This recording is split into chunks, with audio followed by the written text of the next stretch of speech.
desde mitjanit a Barcelona. Si tuvieses que definir los problemas o la realidad actual de los indígenas del altiplano, no muchas palabras, ¿cómo explicarías? ¿Cómo están los indígenas ahora allí? Bueno, yo quizá lo definiría en una cuestión de lucha y de reivindicación de derechos contra un Estado pudiente, contra un Estado represivo y sobre todo un Estado y un gobierno que no respeta los derechos de los pueblos indígenas. ¿Ha cambiado mucho en los últimos años la situación de los indígenas en Guatemala? ¿Ha mejorado? Ha cambiado, pero para no ser un Estado incluyente, no se reconoce a los pueblos indígenas. Dentro de la Constitución se dice respetar a los pueblos indígenas, sin embargo esto simplemente queda en teoría, no se respeta. Entonces, de que se haya avanzado en el respeto y el cumplimiento de los pueblos indígenas, no. Lamentablemente no. Ahora hay el presidente Otto Pérez Molina, sí, ¿no? Es un militar. ¿Eso se nota en la gestión cotidiana? Sí, nomás al llegar él a la presidencia, despliega las Fuerzas Armadas en todo el país. Ahorita en todas partes se encuentran miembros del ejército en las carreteras con la excusa de la situación de la seguridad hacia la ciudadanía. Sin embargo, no es así porque ellos están más a la seguridad y el cuidado de las empresas transnacionales que llegan a Guatemala. Ahora se juzga a Efraín Ríos Montt. ¿Cómo valoras el juicio? Bueno, al inicio nosotros lo vemos bien en el sentido de que se liga proceso y se inicia el debate, y el hecho que las mujeres y los hombres quienes fueron afectados por la guerra hayan ido a dar su declaración, y que el Ministerio Público tenga más de 100 peritajes realizados y esto pruebe de que efectivamente hubo genocidio, pues nosotros lo vemos como un avance, más no el hecho que se pretenda, bueno, por lo que tengo entendido se va a reiniciar el debate, pero el que estén interponiendo varios recursos para no ligar a la situación que pasó a personas como por ejemplo el gobierno en hechos ocurridos en la masacre. El 8 de abril declara un testigo protegido del Ministerio Público, en donde liga al presidente de los hechos ocurridos, y 2 semanas después pretenden dejar a un lado el proceso y no darle seguimiento y regresarlo nuevamente a primera instancia, que entonces es cuando nosotros vemos que ellos permiten que lleven a Ríos Montt a un debate, pero sin embargo siempre y cuando no se les toque a ellos y no se les ligue por los hechos ocurridos durante la masacre en Guatemala. ¿Crees que alguna vez será justicia con lo que pasó en la guerra civil, en la guerra en Guatemala? ¿Que se hiciera justicia? Bueno, yo creo que la esperanza es lo único es lo último que se pierde. Esperamos que se llegue a sentencia y que la sentencia pues sea conforme a derecho, y bueno, yo creo que las pruebas están ahí. En todo caso es el juez quien debe resolver, pero como hice mención anteriormente, hay más de 100 peritajes que demuestran que realmente hubo genocidio en Guatemala. ¿Por qué el papel de los indígenas en la política en Guatemala es prácticamente inexistente cuando son la mayoría de la población? Sí, lamentablemente se da un hecho en Guatemala en donde la mayoría pues somos indígenas. Sin embargo, no hay una posición fuerte en el aspecto político, porque no sé, bueno, los quienes siempre gobiernan tienen el poder económico y ha sido un factor que ha influido bastante, y los pocos que llegan o logran llegar a un puesto político, si estamos hablando de personas indígenas, a veces son manipuladas en este caso por el otro grupo, es decir, por los que se mantienen siempre en el poder, por los que tienen poder económico. Entonces logran manipularlos, o lo que hacen es no pasar las iniciativas que ellos presentan, en el caso de los diputados, cuando ellos presentan iniciativas de ley que van en beneficio de los pueblos indígenas, simplemente pues no los conocen y los dejan a un lado y no le toman importancia. No así cuando son iniciativas que son propuestas de parte del gabinete del gobierno, pues ahí sí, porque y como la mayoría pues son del partido oficial, entonces sí. Pero veo yo eso que es el poder económico que ellos tienen y los pocos que logran llegar. ¿No? Es una lucha muy grande que se tiene. Sería bueno que los indígenas participasen más en política. Hubo un tiempo en el que, cuando Guatemala tenía a Rigoberta Menchú un poco como referente, ¿no? Que parecía que iba a ser como un revulsivo para la presencia indígena en la política, pero luego el fenómeno Menchú un poco desapareció, no sabemos nada de ella y los indígenas siguen fuera de la política, ¿no?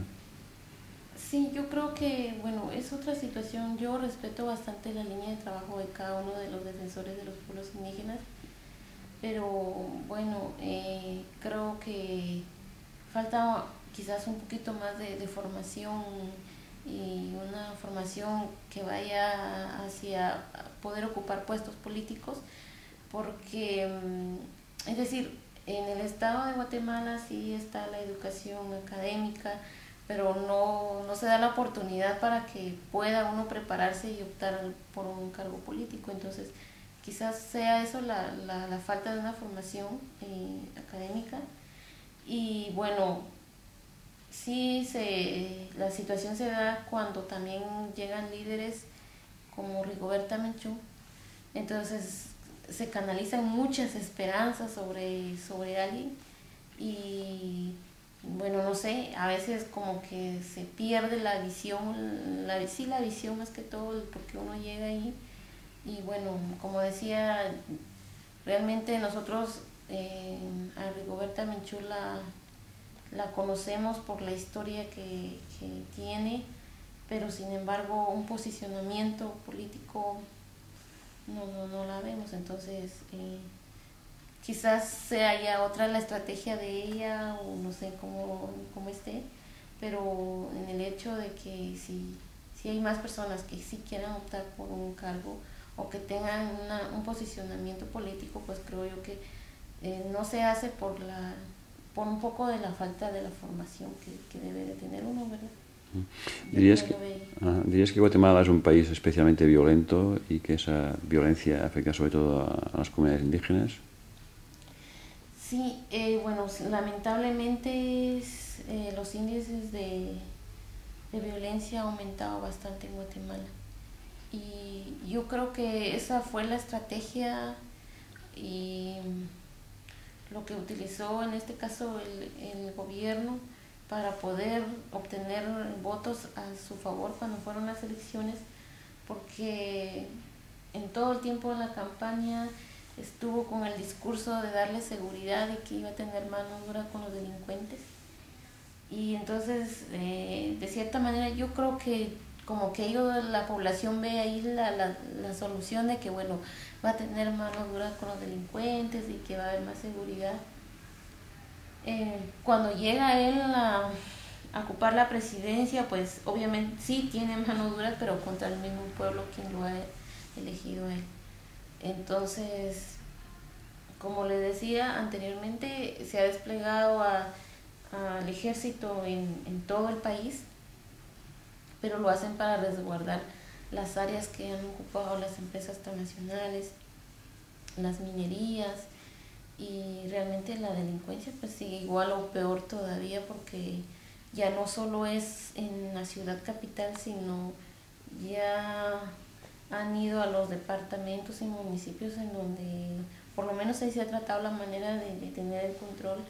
Sin embargo, con todo esto se extiende también hacia el interior del país. ¿Se puede uno fiar de la justicia en Guatemala? No me atrevería a decir que no, pero tampoco sí, es decir, han habido algunos casos en donde la verdad es de que lo que hace el sistema judicial nos deja mucho que pensar, en el sentido de que muchas veces hay personas que realmente son culpables y no se les lleva a proceso, entonces, pero también reconocemos que en algunos otros casos sí trabajan, hacen la investigación correspondiente, pero siento que está débil todavía, hay algunas cosas que hay que cambiar y quizás una de ellas sea el que realmente tenga una independencia y una autonomía, porque de alguna manera siempre el gobierno, quien quiera que haya estado en los gobiernos pasados, siempre manipula los poderes. Existen 3 poderes en Guatemala: el ejecutivo, el judicial y el legislativo, pero el ejecutivo es el quien siempre manipula y controla los 2 poderes restantes. Naciones Unidas tuvo un defensor, un juez que era español, que estaba en Guatemala en defensa de los derechos humanos, pero se fue porque temía por su seguridad. Eso da un poco la sensación de que la justicia ahí no acaba de funcionar. Sí, o sea, es lo que decía, o sea, el sistema de justicia no es bueno, pero tampoco digo yo que esté totalmente malo, ¿verdad? Pero como decía, en este caso los gobiernos que han llegado siempre manipulan, controlan el sistema de justicia, que no tendría que ser así, porque entonces no se da el sistema de control entre los poderes.